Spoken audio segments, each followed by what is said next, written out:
Screen visible है?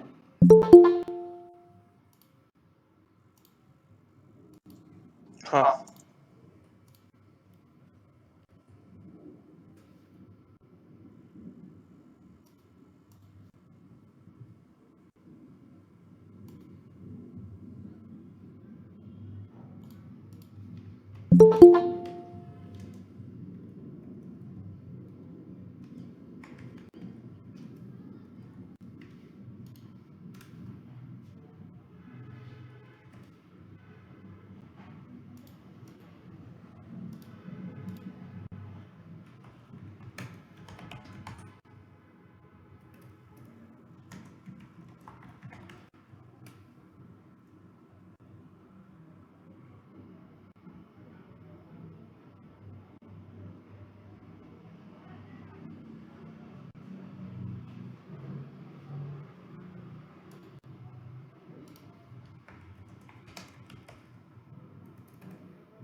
हाँ, देखो कई बार क्या होता है, हम लोग कंटेनर बना देते हैं और कंटेनर बनाने के बाद हमको कोई डेटा कंटेनर के अंदर से लाना पड़ता है, तो या फिर कोई डेटा हमें भेजना है, तो वैसे तो हम लोग वॉल्यूम मैप कर देते हैं, but volume map at the time of container creation ही होता है।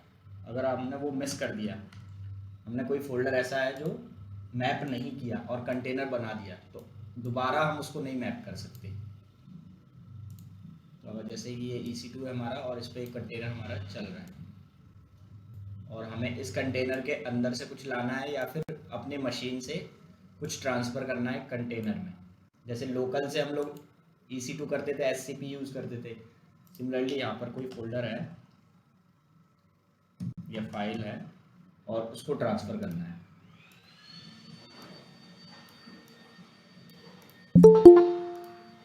ठीक है, हम चाहते हैं ये किसी कंटेनर के किसी फोल्डर में ट्रांसफ़र कर सकें, या अगर उसका उल्टा देखें तो उल्टा समझो कोई फोल्डर है यहाँ पे वेयर लॉक करके, और वो फोल्डर हमको या उसके अंदर की कोई फाइल लेकर आनी है, कोई लॉग फाइल हमको निकालना है और वो लेकर आना है हमें मशीन पे। तो दोनों साइड से अगर ट्रांसफ़र करना हो तो कैसे करेंगे? डॉकर के थ्रू।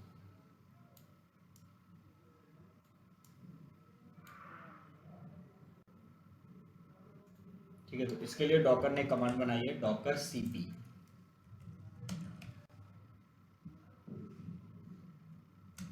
डॉकर CP जो भी कंटेनर से हमें लाना है उसका ID या उसका नेम, देन सोर्स मेंशन करेंगे।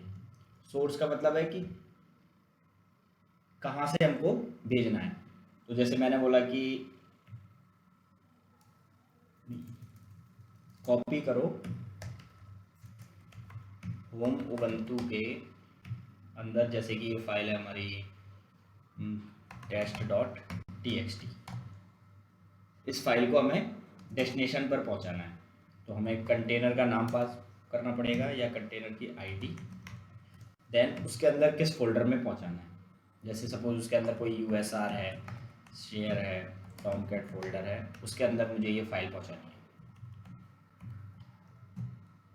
तो आप ट्रांसफर कर सकते हैं।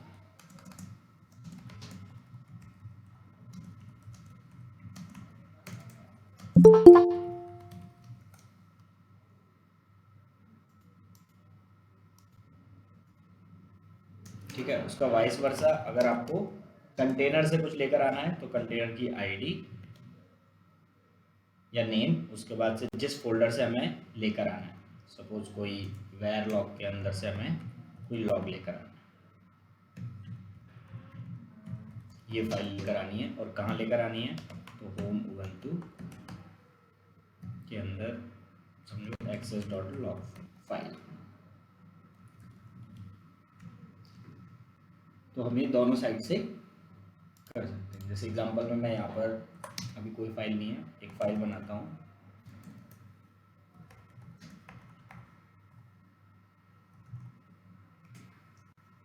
ठीक है, और एक कंटेनर रन करता हूँ।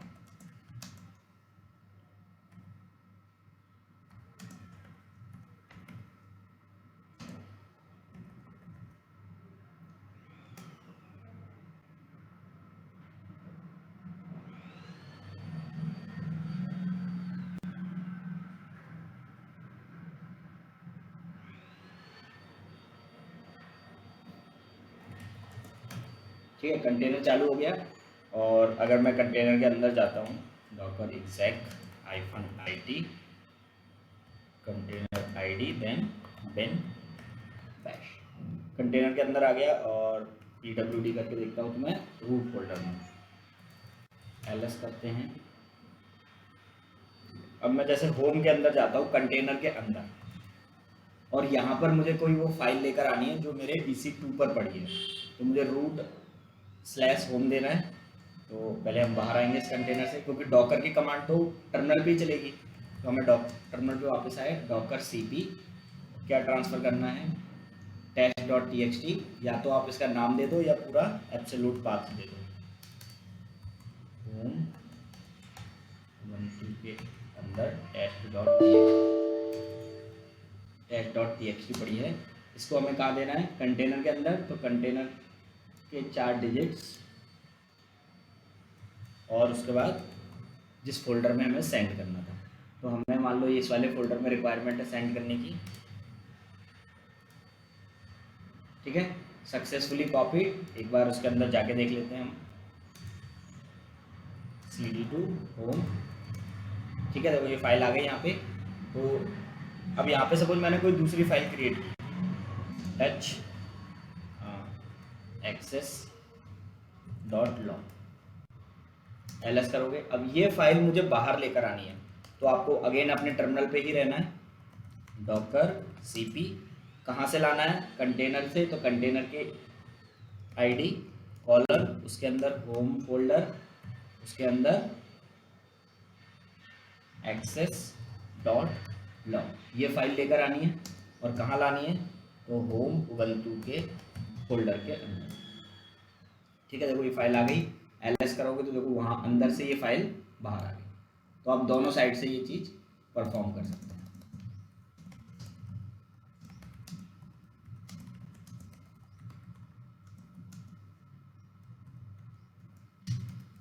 ठीक है, तो ये इंटरव्यू में कई बार पूछ लेता है कि how to copy the data from machine to container, या एक कंटेनर से दूसरे कंटेनर में। तो डायरेक्टली पॉसिबल नहीं है, पहले आपको क्या करना पड़ेगा, कंटेनर से मशीन पे लाना पड़ेगा, फिर आप मशीन से कंटेनर पे। ठीक है, अब चालू करते हैं हम लोग docker file.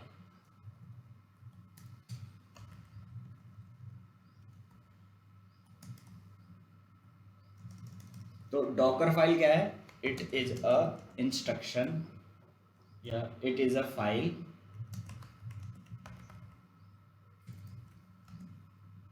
which contains the docker instruction, और डॉकर की कुछ कमांड्स ये कंटेन करती है।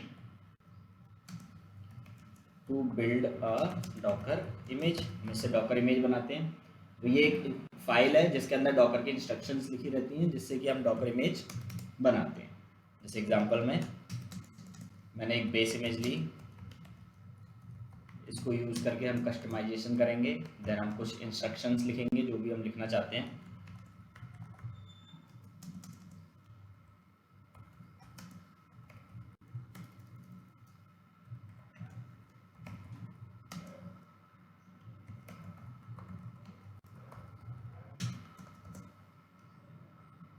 ठीक है, मान लो इतने में हमारी रिक्वायरमेंट पूरी होगी तो ये क्लोज हो गई। और एग्जांपल में जैसे कि नोड के एप्लीकेशन हमें लिखना हो, हमें नोड का एप्लीकेशन चलाना हो तो हमें नोड लेना पड़ेगा।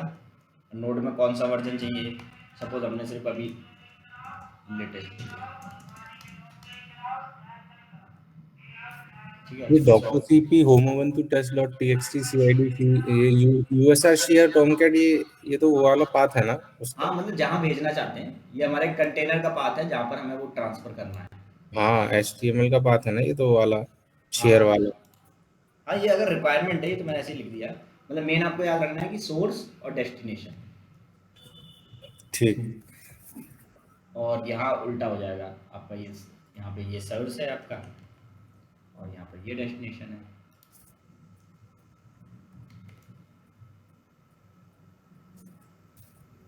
ठीक है, जैसे नोड का एप्लीकेशन लिखना है तो मैं नोड की एक बेस इमेज लेकर आया और एक वर्किंग डायरेक्टरी सेट कर दी उसके अंदर ताकि आगे का कुछ भी काम उसी में हो। देन मैंने अपना कोड कॉपी कर दिया, तो जो मेरा EC2 फोल्डर था वो मैंने बोला ऐप वाले फोल्डर में कॉपी कर दो इमेजेस के अंदर। देन मैंने बोला कि npm इंस्टॉल चला दो, npm इंस्टॉल चलाने के बाद हम क्या चलाते थे, npm स्टार्ट। मैंने बोला npm स्टार्ट चला दो, ये आपकी हो गई नोड एप्लीकेशन की डॉकर फाइल हो गई। तो अब हम धीरे धीरे ये डॉकर फाइल देख रहे हैं कि क्या होता है, कैसे वर्क करते हैं और इसको लिखना सीखेंगे। तो डॉकर फाइल क्या है, Docker file is a file which contains all the Docker instruction, या आप बोल सकते हो उसको डोमेन स्पेसिफिक लैंग्वेज होती है ये, जो सिर्फ डॉकर ही समझता है, डॉकर के द्वारा ही डिजाइन की गई है। Docker demon will process these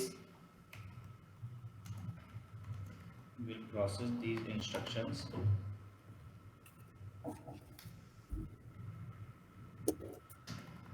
from top to bottom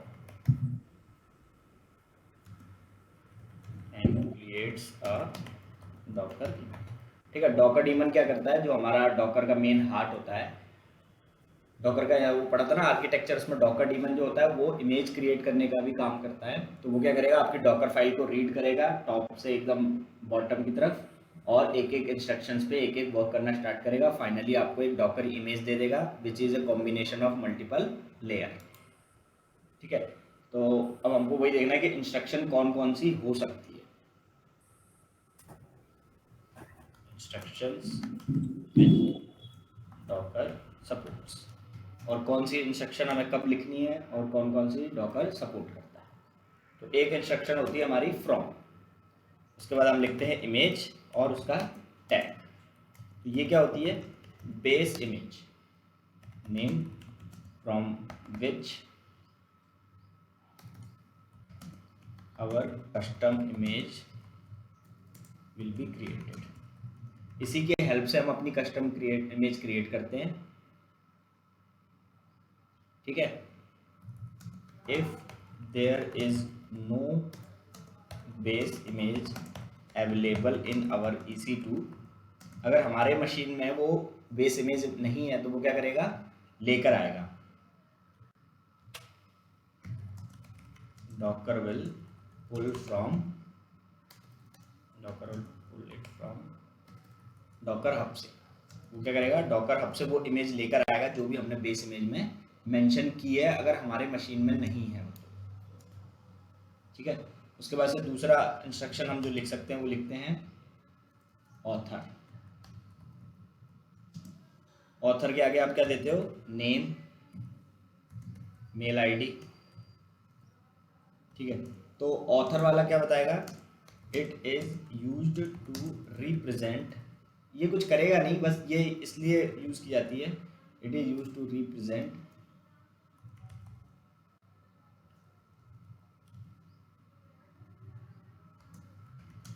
the author of docker file, यानी कि ये डॉकर फाइल किसने लिखी पहली बार या जिसने भी स्टार्ट किया, तो इससे ये पता चलता है, क्योंकि कंपनी में क्या होता है कि आप आज वर्क कर रहे हो, कल कोई आपके जगह वर्क कर रहा है, तो कौन ऑथर था, पहली बार किसने लिखी, कुछ भी इसमें गड़बड़ या चेंजेस कराने हैं तो हम किससे कांटेक्ट करें। तो ये आप डॉकर फाइल को कैट करके देख लेते हो कि अच्छा ये ऑथर है, इस बंदे ने लिखी है, तो आप उससे कनेक्ट कर सकते हो। Author of the Docker file, who writes the docker file first time, ठीक है, जिसने पहली बार लिखी उसी का हम नाम लिखते हैं। तो सर हम तो लेबल पास करते हैं ना, क्या लेबल पास करते हैं ना, नेम ईमेल आईडी। नहीं, लेबल अलग चीज, लेबल का मतलब होता है कि ये डॉकर फाइल किस लिए है, डेव एनवायरनमेंट के लिए है, क्या है, किस सर्विस के लिए बनाई गई है, क्या मॉड्यूल है, वो अलग आएंगे, अभी धीरे आ रहे हैं उसमें। तो ऑथर कई बार आपका वन टाइम एक्टिविटी होती है, उसने लिख दिया, कई बार डेवलपर भी लिख देता है ये चीज़। मेंटेनर कौन होता है, तो ये भी कोई नेम या मेल आईडी होगी, इसका मतलब ये है कि now this Docker file is maintain by this user.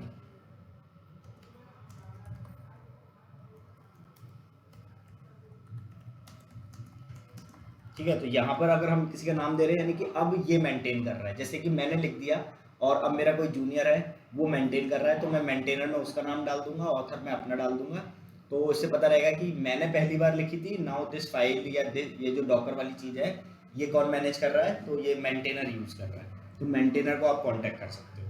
तो ये मैंडेटरी नहीं है, लिखो तो लिखो, नहीं लिखना नहीं लिखो। ठीक है, उसके बाद आता है आपका कॉपी इंस्ट्रक्शन। कॉपी में हम पास करते हैं सोर्स, देन हम पास करते हैं destination. To copy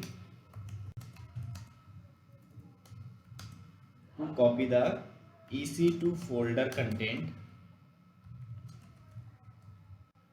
to docker image.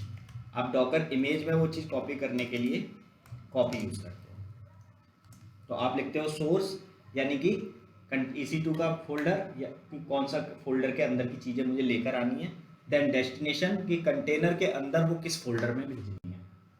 ठीक है, उसके बाद से हम लिखते हैं ऐड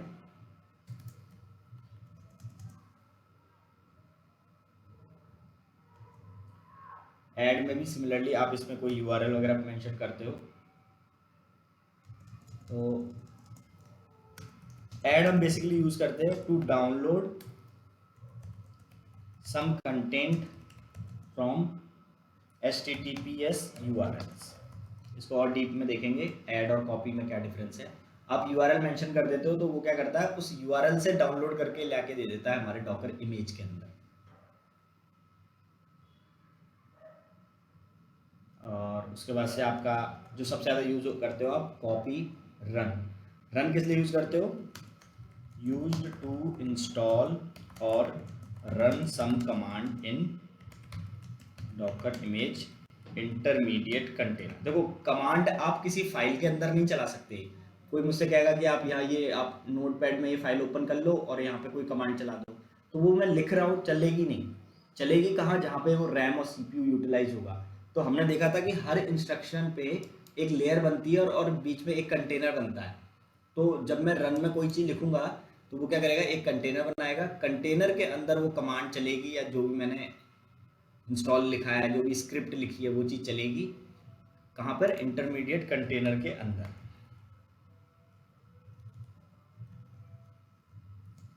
तो कुछ भी आपको इंस्टॉल कराना है, कुछ भी आपको स्क्रिप्ट चलानी है, कुछ भी कोई कमांड चलानी है, तो आप रन को यूज़ करोगे।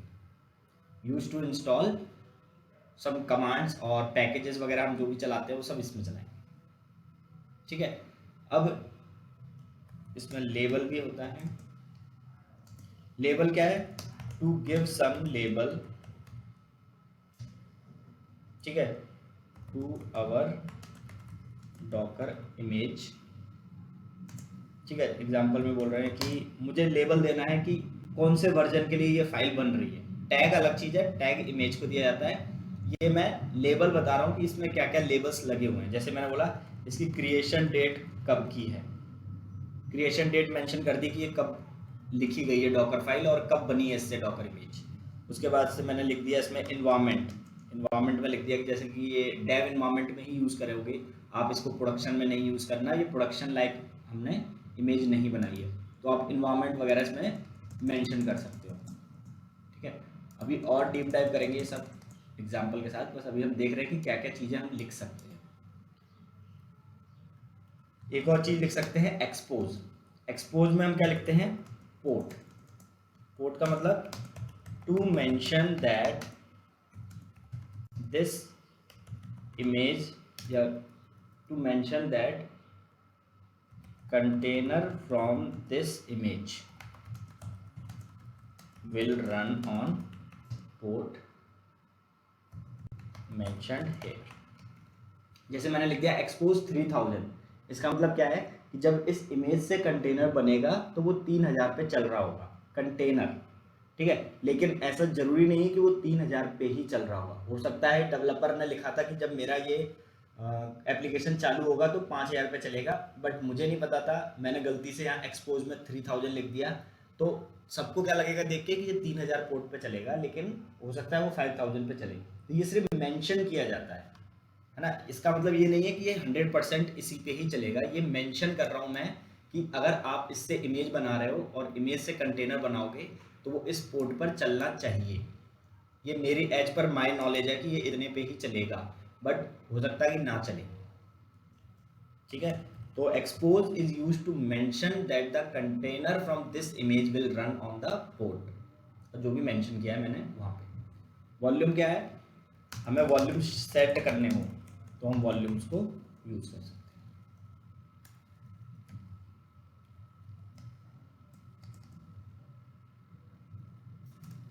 उसके बाद से एक होता है CMD और एक होता है हमारा